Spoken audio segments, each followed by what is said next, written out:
Good morning students. आज हमारा Europe में राष्ट्रवाद का उदय से प्रश्न नंबर 3 है। मौर्यन और जर्मेनिया कौन थे?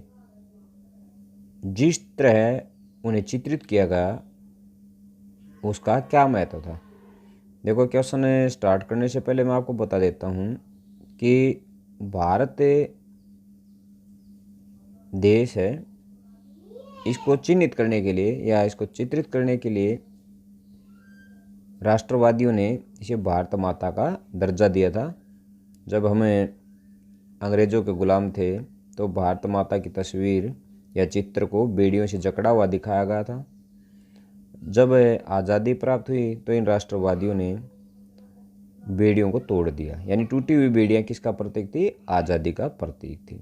जब बेड़ियाँ लगी हुई थी हम अंग्रेज़ों गुलाम थे, और जब वो बेड़ियाँ टूट गई तो उसका अर्थ होगा कि भारत माता यानी भारत देश ने अंग्रेज़ों से आज़ादी प्राप्त कर ली। इसी प्रकार यूरोपियन जो देश थे उन देशों ने भी अपने चित्रों के माध्यम से राष्ट्रवाद का प्रसार किया। फॉर एग्जाम्पल मौर्यन और जर्मेनिया,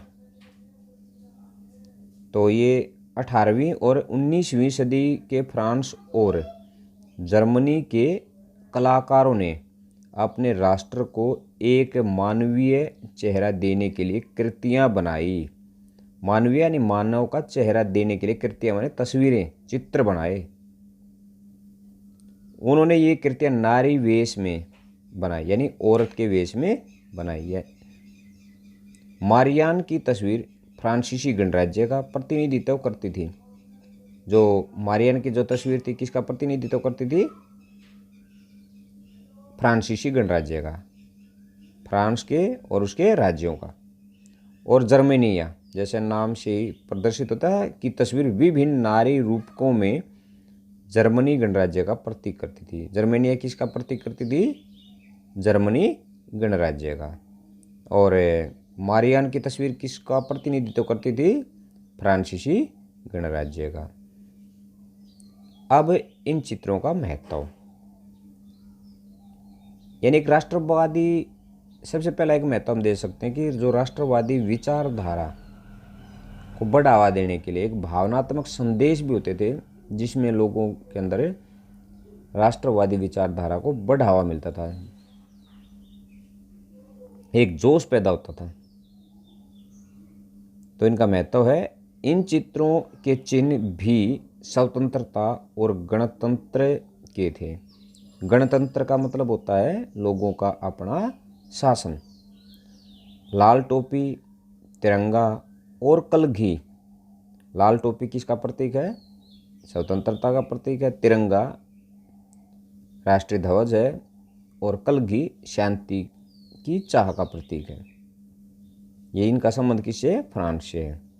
मारियान की मूर्तियां सार्वजनिक चौकों, यानी जिन्हें हम चौराहे बोलते हैं, पर लगाएगी ताकि जनता को एकता का राष्ट्रीय प्रतीक याद रहे, या कह सकते हैं कि लोगों के अंदर राष्ट्रवाद की भावना का विकास हो और लोग उससे तालमेल स्थापित कर सकें या एकता के सूत्र में बन सकें।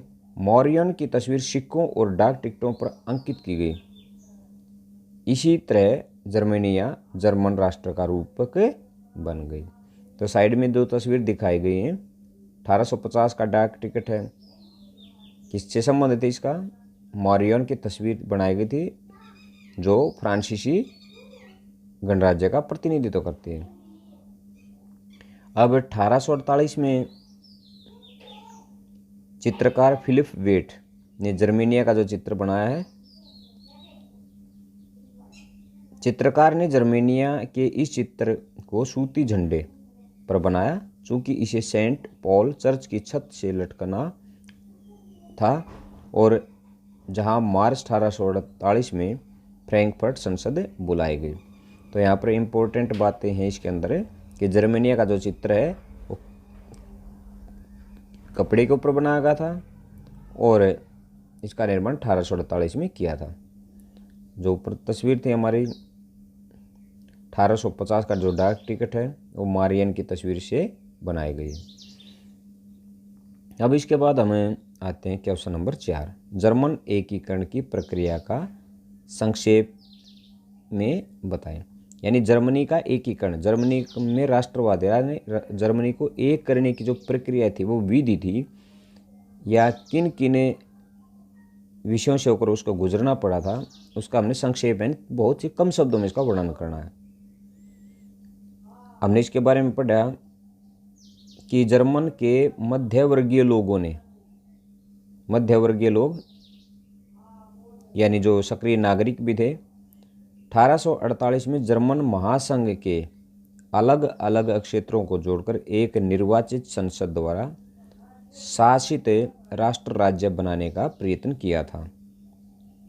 यानी एक राष्ट्र, एक देश के अधीन रहकर रहने का प्रयास किया था। मगर राष्ट्र निर्माण की यह उदारवादी पहल राजशाही और फौज की ताकत ने मिलकर दबा दी।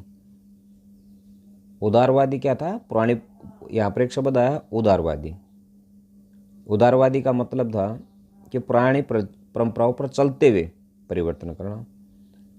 राजशाही का मतलब है राजा और उसका परिवार, यानी राजा का शासन, और फौज की ताकत, क्योंकि राजा कभी नहीं चाहता था कि परिवर्तन हो, वो अपनी दैवीय अधिकारों में विश्वास रखना चाहता था, लेकिन उसने अपनी फौज की ताकत से इसको दबा दिया, जो उन्होंने प्रयास किया था। उनका समर्थन प्रशा के बड़े भूस्वामियों ने भी किया। अब यहाँ पर एक बात ऊपर क्या आती है कि भूस्वामी ने उनका विरोध क्यों किया था? क्योंकि उन भूस्वामियों को भी खतरा था कि उनके जो अधिकार हैं, जो विशेष अधिकार उनको प्राप्त हुए थे, वो उनके क्या हो जाएंगे? समाप्त हो जाएंगे। इसलिए उन्होंने भी इसका विरोध किया। उसके बाद प्रशा ने राष्ट्रीय एकीकरण के आंदोलन का नेतृत्व भी संभाल लिया। उनका प्रमुख मंत्री ऑटो वान बिस्मार्क, इटली का जो एकीकरण, जर्मनी का जो एकीकरण हुआ था, उसमें सबसे महत्वपूर्ण भूमिका थी ऑटो वान बिस्मार्क, या बिस्मार्क भी कह सकते हैं। इस प्रक्रिया का जनक था, जिसने प्रशा की सेना एवं नौकरशाही की मदद ली। 7 वर्ष के दौरान ऑस्ट्रिया, डेनमार्क और फ्रांस से 3 युद्धों में प्रशा की जीत हुई और जर्मनी की एकीकरण की प्रक्रिया पूरी हुई। यानी जनवरी 1871 में वर्साय में हुए एक समारोह में प्रशा के राजा विलियम प्रथम को जर्मनी का सम्राट घोषित कर दिया गया। तो यहाँ पर है मेन जो बात इससे निकल के आई है कि जर्मनी के एकीकरण में सबसे बड़ी भूमिका किसकी रही थी? बिस्मार्क की रही थी। और 1871 ईस्वी में वर्साय में राजा विलियम प्रथम को जर्मनी का सम्राट घोषित किया गया। कई बार एक क्वेश्चन पूछ लिया जाता है कि जर्मन एकीकरण के बाद प्रथम सम्राट किसे घोषित किया गया था? तो इसका उत्तर आएगा 1871 में राजा विलियम प्रथम को जर्मन का सम्राट घोषित किया गया था। अब इसके बाद क्वेश्चन नंबर 5 है, अपने शासन वाले क्षेत्रों में शासन व्यवस्था को ज़्यादा कुशल बनाने के लिए नेपोलियन ने क्या बदलाव किए? या हम ये कह सकते हैं कि नेपोलियन ने अपनी शासन व्यवस्था को सुदृढ़ या मजबूत बनाने के लिए क्या क्या कार्य किए? तो आप सभी को पता है नेपोलियन का संबंध किससे है? फ्रांस से है। उसने अपनी एक नागरिक संहिता बनाई थी, वो 1804 में बनाई थी। तो उसके बारे में बताना जो नागरिक संहिता है। तो ये भी कह सकते हैं कि नेपोलियन बोनापार्ट या नेपोलियन की नागरिक संहिता क्या थी, या उसकी प्रमुख विशेषताओं का वर्णन कीजिए, ये भी कह सकते हैं इसमें।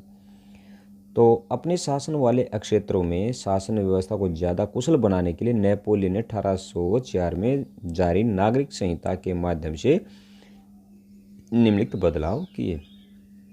तो कौन से बदलाव थे या उसकी नागरिक संहिता क्या थी? तो नंबर 1, उसने जन्म पर आधारित विशेषाधिकार समाप्त कर दिए। जो जन्म के आधार पर यानी जो उच्च परिवार में पैदा होता है उसको विशेष अधिकार, जैसे करों में छूट देना, राजा का बेटा राजा, तो उन अधिकारों को समाप्त कर दिया। तो पहला इसका है उसने जन्म के आधार पर विशेष अधिकार समाप्त कर दिए।